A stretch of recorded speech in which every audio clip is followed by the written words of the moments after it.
E isso é exatamente o que o anticristo vai fazer. Ele vai dizer: eu sou soberano e não você. Esse mundo é meu e não seu. Longevidade a mim, o anticristo, e não a ti.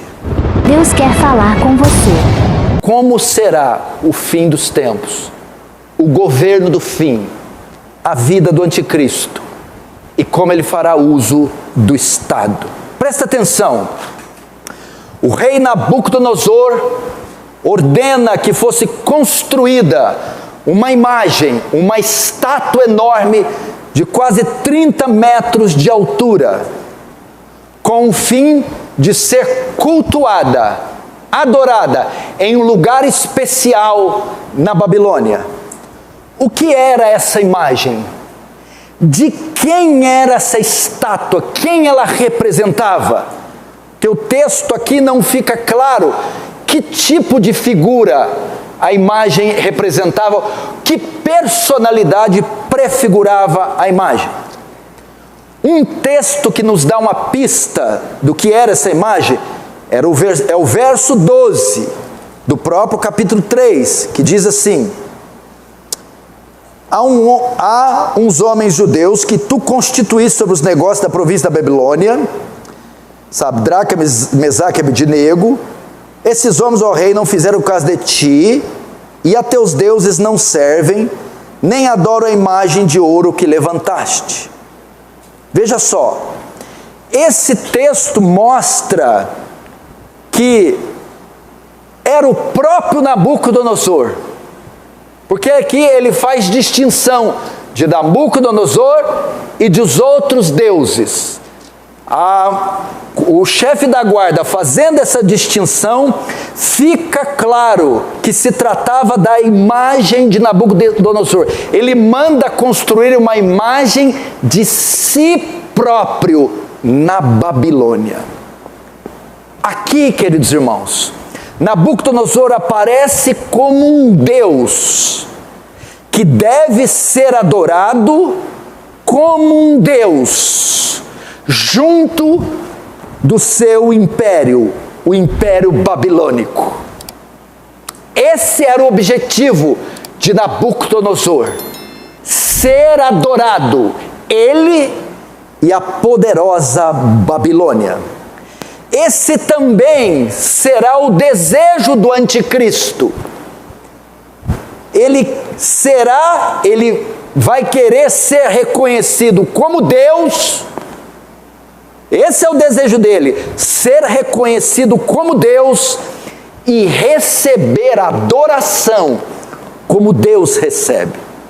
Isso está claro em 2 Tessalonicenses, ponham na tela por favor, capítulo 2, verso 3, diz assim: ninguém de nenhum modo vos engane, porque a vinda de Jesus não acontecerá sem que primeiro venha a apostasia e seja revelado o homem da iniquidade, está falando do anticristo, o filho da perdição, verso 4, a ponto de assentar-se no santuário de Deus, ostentando-se como se fosse o próprio Deus, ostentando ser a Deus. Esse é o desejo do anticristo. Quando ele vier, ele quer ser reconhecido como Deus e receber adoração como Deus. O seu desejo é exaltar seu nome sobre o nome de Deus. Esse era o objetivo de Nabucodonosor: exaltar o nome sobre o nome de Deus. E também será o objetivo do anticristo. Notem o local onde foi construída a estátua. O verso 1 diz que foi construído num campo chamado Campo de Dura. Se você notar aí no verso 1, Campo de Dura. O que tem a ver? Essa estátua não está sendo construída em qualquer lugar e não está sendo construída nessa planície, nesse campo por acaso. Alguns estudiosos afirmam que esse foi o mesmo local onde foi construída, erguida, a Torre de Babel, de Gênesis 12. E qual era o objetivo da Torre de Babel ter sido construída? Gênesis 11, verso 2 diz assim: sucedeu que, partindo eles do Oriente, deram com uma planície na terra de Sinar. Verso 4: e disseram: vinde, edifiquemos para nós uma cidade, e a torre cujo topo chegue até os céus. Até aqui eu vou ler. Eles também encontraram uma planície na terra de Sinar. E muitos entendem que a planície de Dura, o campo de Dura, e a terra de Sinar se trata do mesmo local. Agora, qual era o objetivo? Construir a Torre de Babel.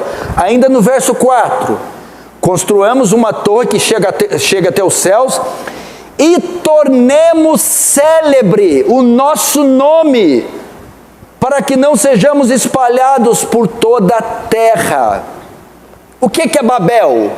Babel foi a tentativa de exaltar o próprio nome sobre o nome de Deus, porque Deus, quando cria o homem, diz: ide, frutificai e povoai a terra, para que o meu nome seja conhecido na multiplicação dos homens.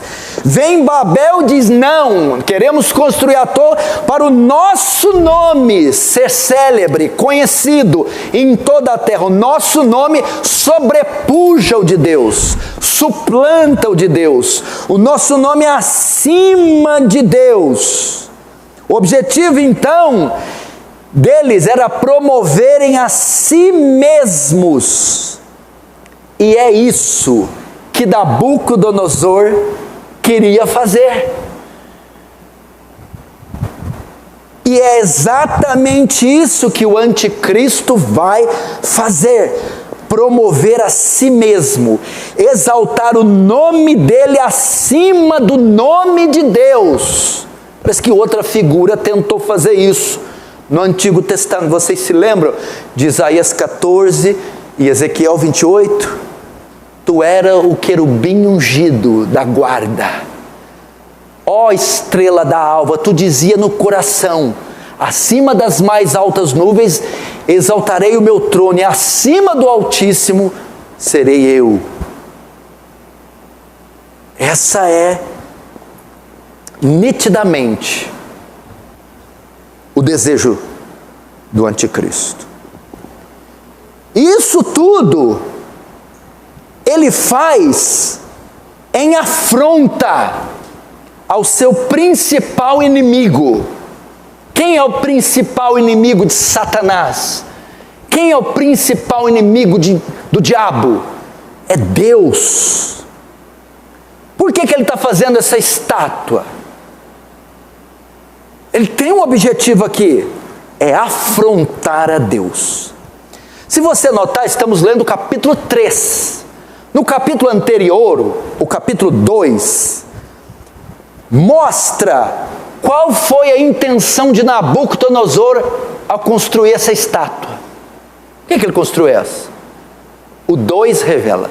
O 2, Nabucodonosor tem um sonho. Ele fica espavorido, perplexo com o sonho. Ele chama todos os sábios da Babilônia, não para interpretar o sonho. Tinha que adivinhar o que ele sonhou, sem ele falar e dar a interpretação. Ninguém consegue. Vou mandar matar todo mundo. Então alguém levanta a mão. Tem um homem, tem um hebreu que tem essa capacidade: Daniel. Então Daniel revela o sonho. Nabucodonosor vê uma estátua enorme. E a estátua era feita de vários materiais: ferro, bronze, partes de ferro e partes de barro. E a cabeça da estátua era de ouro. E Daniel então revela o sonho e diz que aquela estátua, cada uma das partes são reinos e impérios. E tu, ó Nabucodonosor, é a cabeça de ouro.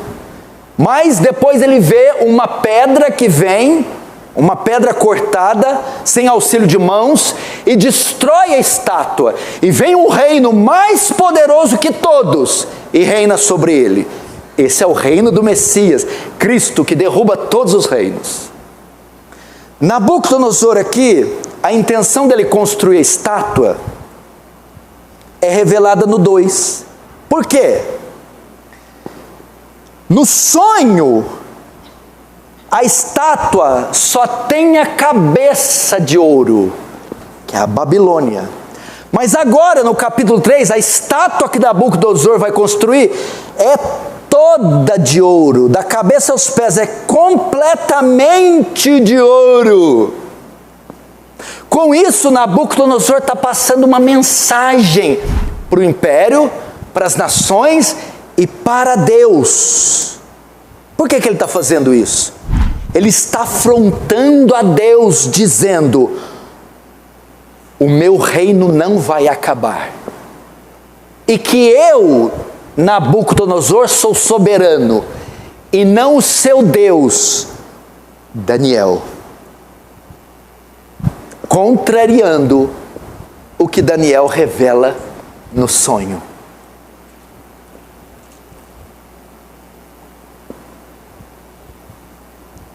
Queridos irmãos, isso é exatamente o que o anticristo vai fazer. Ele vai dizer: eu sou soberano, e não você. Esse mundo é meu, e não seu. Longevidade a mim, o anticristo, e não a ti.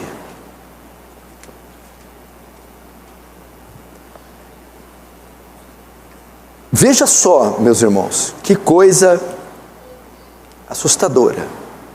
Agora, Nabucodonosor não só deseja ser adorado, como também exige ser adorado. Uma coisa é desejar, outra coisa bem diferente é exigir. Ele não só deseja, como também exige e impõe que seja adorado. Nabucodonosor então reúne seus magistrados, seus ministros, a sua suprema corte, e determina que a adoração da estátua seja obrigatória por lei. Verso 2: então o rei Nabucodonosor mandou juntar os sátrapas, prefeitos, governadores, juízes, tesoureiros, magistrados, conselheiros e oficiais. Ok? Verso 4: nisto o arauto pregou a outra voz: ordena-se a vós outros. Ordena-se. Verso 5: no momento em que ouvirdes o som da trombeta, pífaro, harpa, saltério, gaita, vos prostrareis e adorarei a imagem de ouro que o rei Nabucodonosor levantou. Verso 4 diz: o arauto apregoava, era a maneira de promulgar a lei. Um arauto passava proclamando isso, passar pregão, era o termo que usava, estabelecendo uma nova lei, exigindo a adoração da estátua. Não era só o desejo, era uma lei na Babilônia. Nabucodonosor deveria ser adorado através de adorar a imagem. Queridos, o anticristo, quando vier, não só desejará ser adorado, como também exigirá a adoração. E notem que o verso 4 se trata de uma adoração mundial. Nisto o arauto apregoava em alta voz: ordena-se a vós outros, ó povos, nações e homens de todas as línguas. Não se tratava só da Babilônia. E é isto que o anticristo vai fazer, um culto mundial a si mesmo. Ele vai ordenar a adoração de si mesmo em âmbito mundial. Apocalipse 13:1 diz, olha só, escute: vi emergir do mar uma besta que tinha 10 chifres e 7 cabeças, E sobre os chifres 10 diademas, sobre as cabeças nomes de blasfêmias. Agora verso 8. E adorá-la-ão todos os que habitam sobre a terra, aqueles cujos nomes não foram escritos no livro da vida do Cordeiro, que foi morto desde a fundação do mundo.